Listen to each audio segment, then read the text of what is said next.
ನಮಸ್ಕಾರ ವೀಕ್ಷಕರೇ, JBM ನ್ಯೂಸ್ಗೆ ಸ್ವಾಗತ. ನಾನು ಅನ್ನಪೂರ್ಣ. ಬಾಗಲಕೋಟೆಯ DCC ಬ್ಯಾಂಕ್ 12 ಕೋಟಿ ಹಗರಣ ಮಾಸುವ ಮುನ್ನವೇ ಮತ್ತೊಂದು ಹಗರಣ ಬೆಳಕಿಗೆ ಬಂದಿದೆ.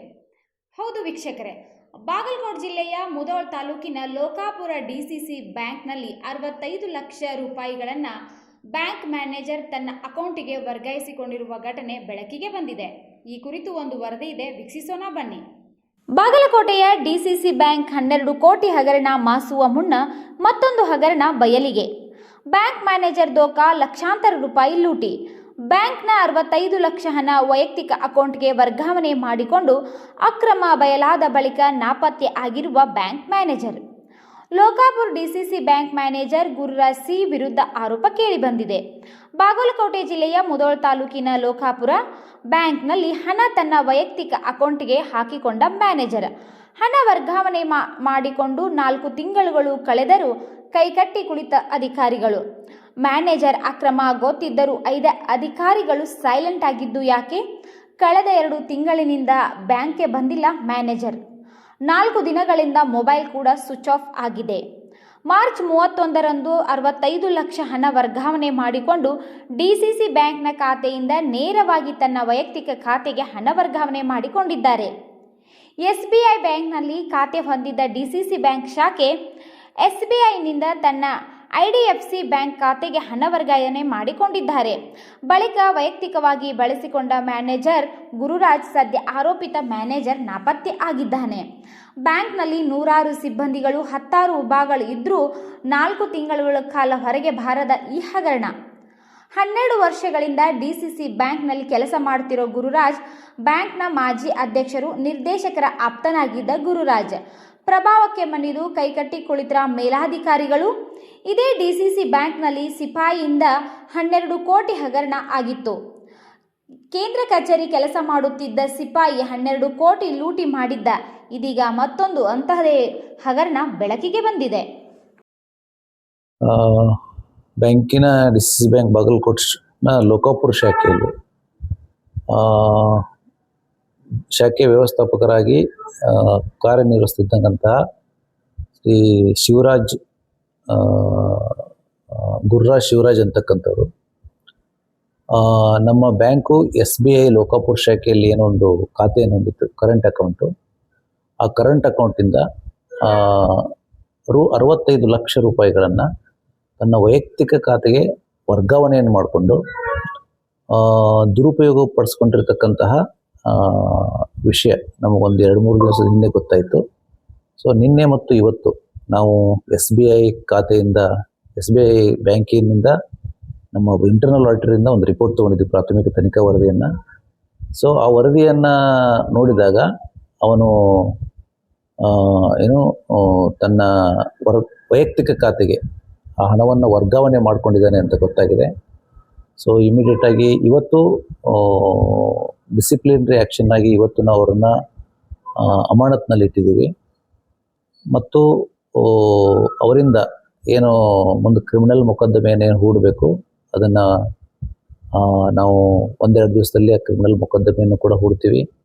ಮತ್ತು ಅವರಿಂದ ಹಣ ದುರುಪಯೋಗದ ಮೊತ್ತ ಏನಿದೆ ಅವರಿಂದ ವಸೂಲಾತಿ ಮಾಡೋದಕ್ಕೆ ಸಂಬಂಧಪಟ್ಟ ಹಾಗೆ ನಮ್ಮ ಕರ್ನಾಟಕ ಸಹಕಾರ ಸಂಘಗಳ ಕಾಯ್ದೆ ಪ್ರಕಾರಾಗಿ ಕೂಡಲೇ ಅವರಿಂದ ಏನು ವಸೂಲಾತಿಗೆ ಕ್ರಮ ಇಡಬೇಕೋ ಆ ಎಲ್ಲ ಕ್ರಮಗಳನ್ನು ಕೂಡ ನಾವು ಆದಷ್ಟು ತಕ್ಷಣ ಮಾಡ್ತೀವಿ.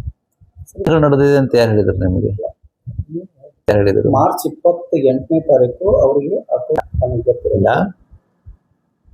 ಏಪ್ರಿಲ್ 18/4/2026 ಅವರು ಏನೋ IDFC ಅಂತಕ್ಕಂಥ ತಮ್ಮ ಒಂದು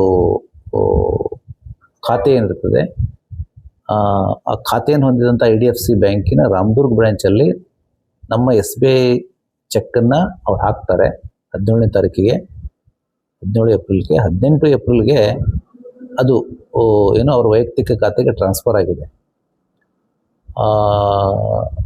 ಇದು ಏಪ್ರಿಲ್ 18ನೇ ತಾರೀಕಿಗೆ, 17 ಮತ್ತು 18ನೇ ತಾರೀಕಿಗೆ ಆದಂತಹ ಘಟನೆ. ಅವರು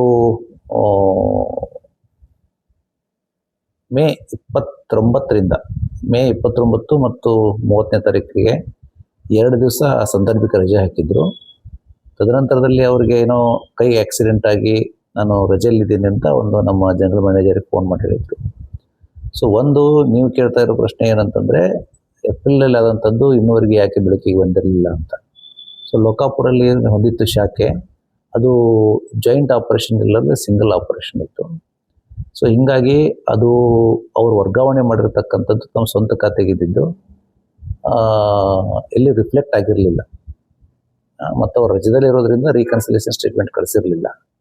ಸೊ ಅವರು ಮೊನ್ನೆ ಒಂದು 4 ದಿವಸದಿಂದ ಅವ್ರ ಫೋನ್ ಕೂಡ ಸ್ವಿಚ್ ಆಫ್ ಆಗಿ ಅವರು ಬ್ಯಾಂಕಿಗೆ ಬರದೇ ಇರೋ ಕಾರಣವಾಗಿ ಅಲ್ಲಿರ್ತಕ್ಕಂಥ ಅಕೌಂಟೆಂಟು ಏನೋ ಒಂದು ಆತಂಕಕ್ಕೀಡಾಗಿ ಬ್ಯಾಂಕಲ್ಲಿರ್ತಕ್ಕಂಥ ಖಾತೆಯಲ್ಲಿ ಏನಾದರೂ ಹಣ ದುರುಪಯೋಗ ಆಗಿರಬಹುದಾ ಅಂತ ನಮ್ಮ ಗಮನಕ್ಕೆ ತಂದಾಗ ನಿನ್ನೆ ಮತ್ತು ಇವತ್ತು ನಮ್ಮ ಆಂತರಿಕ ಲೆಕ್ಕ ಪರಿಶೋಧಕರನ್ನ ಕಳಿಸಿ ನಾವು ಪ್ರಾಥಮಿಕ ತನಿಖಾ ವರದಿಯನ್ನು ಪಡ್ಕೊಂಡಿದ್ದೀವಿ. ಅದರ ಮೇಲೆಗೆ 18ನೇ ತಾರೀಕಿಗೆ ಆ ಒಂದು 65 ಲಕ್ಷ ರೂಪಾಯಿ ಅವರ ವೈಯಕ್ತಿಕ ಖಾತೆಗೆ ಟ್ರಾನ್ಸ್ಫರ್ ಆಗಿದೆ. ಸೊ ಆ ಮೇರೆಗೆ ನಾವು ಶಿಸ್ತು ಕ್ರಮ ತೆಗೆದುಕೊಂಡಿದ್ದೀವಿ, ಅಮಾನತ್ನಲ್ಲಿ ಇಟ್ಟಿದ್ದೀವಿ.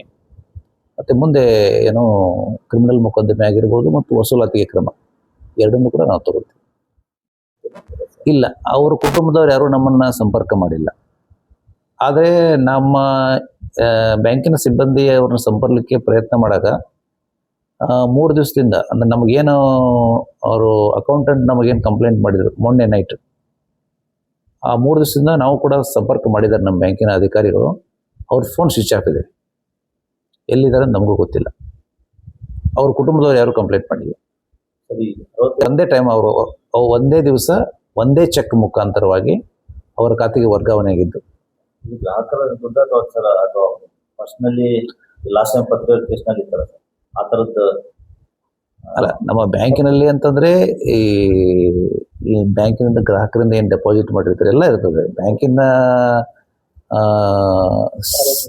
ಏನೋ ಸಾರ್ವಜನಿಕರ ದುಡ್ಡು ಇರ್ತದೆ, ಆನಂತರದಲ್ಲಿ ನಮ್ಮ ಬ್ಯಾಂಕಿನ ಸ್ವಂತ ಬಂಡವಾಳ ಇರ್ತದೆ, ಎಲ್ಲ ಇರ್ತದೆ.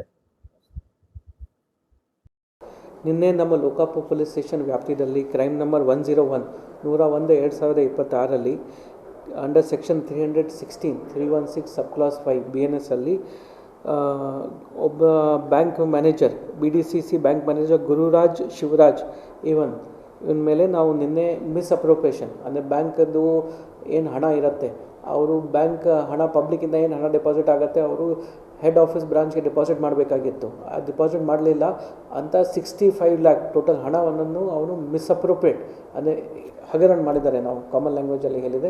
ಈ ವಿಚಾರವಾಗಿ ನಾವು ನಿನ್ನೆ FIR ಮಾಡಿದ್ದೀವಿ.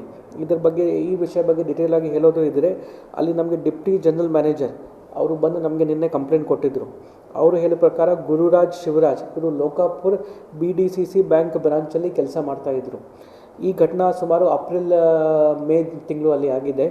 ಅವನಿಗೆ ಏನಿದೆ ಲೋಕಾಪುರಲ್ಲಿ ಬ್ಯಾಂಕ್ BDCC ಬ್ರಾಂಚಲ್ಲಿ ಏನೇ ಪಬ್ಲಿಕ್ಕಿಂದ ಏನು ಕ್ಯಾಶ್ ಡಿಪಾಸಿಟ್ ಆಗ್ತಾಯಿತ್ತು ಅವ್ರ ಆ್ಯಸ್ ಪಾರ್ಟ್ ಆಫ್ ಮ್ಯಾನೇಜರ್ ಅವರಿಗೆ ಆಥರೈಸೇಷನ್ ಇತ್ತು ಆ ಹಣ ತೊಗೊಂಡು ಹೋಗಿ ಅಲ್ಲಿ ಲೋಕಲ್ SBI ಬ್ರಾಂಚಲ್ಲಿ BDCC ಬ್ಯಾಂಕ್ ಹೆಸರು ಮೇಲೆ ಒಂದು ಖಾತಾ ಇದೆ, ಮಾಸ್ಟರ್ ಖಾತಾ ಇದೆ, ಅಲ್ಲಿ ಹೋಗಿ ಇವರು ಹಣ ಡೆಪಾಸಿಟ್ ಮಾಡಬೇಕಾಗಿತ್ತು ಅಂತ ಇವರದು ಡೈಲಿ ಡ್ಯೂಟಿಯಲ್ಲಿ ಬರುತ್ತೆ. ಇವರು ಆ ಭರವಸೆ ಮೇಲೆ ಡೈಲಿ ಹೋಗಿ ಅಲ್ಲಿ ಡೆಪಾಸಿಟ್ ಮಾಡ್ತಾಯಿದ್ರು. ಆದರೆ 1ನೇ ತಾರೀಕಿಂದ ಇವರು ರಜಾಗೆ ಹೋಗಿದ್ದರು, ಅನ್ಆಥರೈಸ್ ಅಬ್ಸೆನ್ಸ್. 2 ಡೇಸ್ ಏನಾದರೂ ನನಗೆ ಇಂಜರಿ ಆಗಿದೆ ಪ್ರಾಪರ್ ರಜಾ ತೊಗೊಂಡು ಹೋದರು. 1 ಜೂನ್ ಇಂದ ಇವರು ವಿದೌಟ್ ಇನ್ಫಾರ್ಮೇಷನ್ ಅನ್ಆಥರೈಸ್ ಅಬ್ಸೆನ್ಸಲ್ಲಿ ಇದ್ದಾರೆ. ಅನ್ಆಥರೈಸ್ ಅಬ್ಸೆನ್ಸಲ್ಲಿ ಇದ್ದಾಗ ಇನ್ನೊಬ್ಬರಿಗೆ ಅವರು ಚಾರ್ಜ್ ಕೊಟ್ಟಿದ್ದರು. ಆ ಟೈಮಲ್ಲಿ ರಿವ್ಯೂ ಮಾಡುವಾಗ ಟೋಟಲ್ ಹಣ ಎಷ್ಟು ಡೆಪಾಸಿಟ್ ಆಗಬೇಕಾಗಿತ್ತು ಪ್ಲಸ್ ಆ ಖಾತೆಯಲ್ಲಿ ಎಷ್ಟಿದೆ ಆ ಡಿಫ್ರೆನ್ಸ್ ಕ್ಯಾಲ್ಕುಲೇಟ್ ಮಾಡುವಾಗ ಇವ್ರಿಗೆ ಗೊತ್ತಾಯಿತು 65 ಲ್ಯಾಕ್ ರುಪೀಸ್ದು ಕಮ್ಮಿ ಇದೆ, ಅಂದರೆ ಡಿಫ್ರೆನ್ಸ್ ಬರ್ತಾ ಇದೆ ಅರ್ಥ ಆಯ್ತಲ್ಲ. ಮತ್ತೆ ಡಿಟೇಲಲ್ಲಿ ಇನ್ಕ್ವೈರಿ ಮಾಡುವಾಗ ಇವರು ಇಂಟರ್ನಲ್ ಸಂಡು ಆಡಿಟ್ ಮಾಡಿದ್ದಾರೆ. ಆ ಪ್ರಕಾರ ಗೊತ್ತಾಯಿತು ಇನ್ನು ನಮ್ಮ A1 ಆರೋಪಿ ಅವನು ಈ 65 ಲ್ಯಾಕ್ ರುಪೀಸ್ ಒಂದ್ಸರಿ ಡೆಪಾಸಿಟ್ ಆದ ನಂತರ ಅವನದು ಪರ್ಸ್ನಲ್ ಖಾತೆ ಇದೆ IDFC ಬ್ಯಾಂಕಲ್ಲಿ, ಅಲ್ಲಿ ಟ್ರಾನ್ಸ್ಫರ್ ಮಾಡಿದ್ದಾರೆ. ಅಲ್ಲಿಂದ ಮತ್ತೆ ಫರ್ದರ್ ವಿಡ್ರಾ ಮಾಡಿದ್ದಾರೆ. ಮತ್ತು 1ನೇ ತಾರೀಕಿಂದ ಬ್ಯಾಂಕ್ ಏನಾದರೂ ಹೇಳಿಲ್ಲದೆ ಇವರು ಗಾಯಬಾಗಿದ್ದಾರೆ. ಬೇಸಿಕಲಿ ಅಲ್ಲಿ ಡ್ಯೂಟಿಗೆ ಕೂಡ ಬರ್ತಾ ಇಲ್ಲ, ಮನೆಯಲ್ಲಿ ಕೂಡ ಇಲ್ಲ. ಈ ವಿಚಾರವಾಗಿ ಇವರು ನಿನ್ನೆ ನಮಗೆ ಕಂಪ್ಲೇಂಟ್ ಕೊಟ್ಟಿದ್ದಾರೆ. ನಾವು FIR ರಿಜಿಸ್ಟರ್ ಮಾಡಿದ್ದೀವಿ, ಮುಂದಿನ ತನಿಖೆ ಮಾಡ್ತೀವಿ.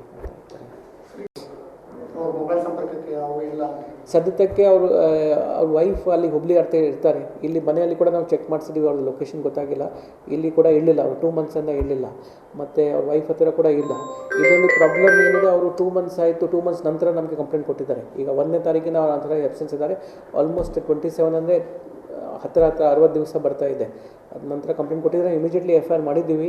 ಮೊನ್ನೆ ಕೆಲವು ಪತ್ರಿಕಾ ಮಾಧ್ಯಮವರು ಕೂಡ ಈ ವಿಷಯ ನಮ್ಮ ಗಮನಕ್ಕೆ ತಂದಿದ್ದರು.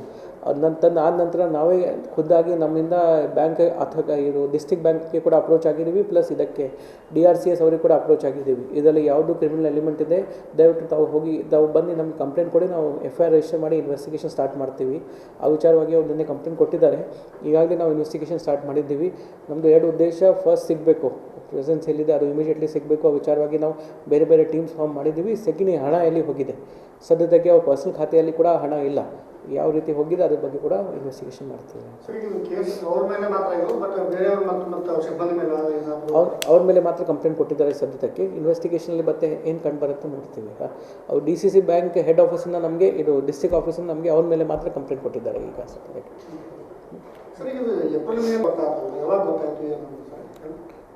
ನಿಜ ಪೊಲೀಸ್ ಗಮನಕ್ಕಿತ್ತು, ಮೊನ್ನೆ ಕೆಲವು ಮಾಧ್ಯಮವರು ಹಾಕಿದ್ದಾರೆ, ಅದರಿಂದ ಗೊತ್ತಾಯಿತು. ಆಮೇಲೆ ನಾವು ಪ್ರೊಯಾಕ್ಟಿವ್ ಆಗಿ ಕೇಳಿದರು. ಅವರ ಪತ್ರ ಪ್ರಕಾರ ಅವರು ಇಂಟರ್ನಲ್ ಆಡಿಟ್ 1ನೇ ತಾರೀಕಿಂದ 1 ಜೂನಿಂದ ಅವ್ರು ರಜೆಗೆ ಹೋದ ನಂತರ ಅವ್ರು ಇಂಟರ್ನಲ್ ಆಡಿಟ್ ಸ್ಟಾರ್ಟ್ ಮಾಡಿದರು. ಮತ್ತು ಅವ್ರ ಕಡೆ ಡಿಟೇಲ್ ಕೇಳಬೇಕು, ಅವ್ರ ಡೈಲಿ ಪ್ರಾಕ್ಟೀಸಸ್ ಏನಿರುತ್ತೆ, ಆ ಥರ ಡಿಪಾಸಿಟ್ ಮಾಡುವಾಗ ಅಕೌಂಟಿಂಗ್ ಪ್ರಾಕ್ಟೀಸಸ್ ಏನಿರುತ್ತೆ, ಏನು ಫ್ರಾಡ್ ಮಾಡಿದ್ದಾರೆ, ಏನು ಸುಳ್ಳು ಹೇಳಿದ್ದಾರೆ ಅಂತ ಡಿಟೇಲ್ ಇನ್ವೆಸ್ಟಿಗೇಷನ್ ಗೊತ್ತಾಗುತ್ತೆ. ಸರ್, ಇದು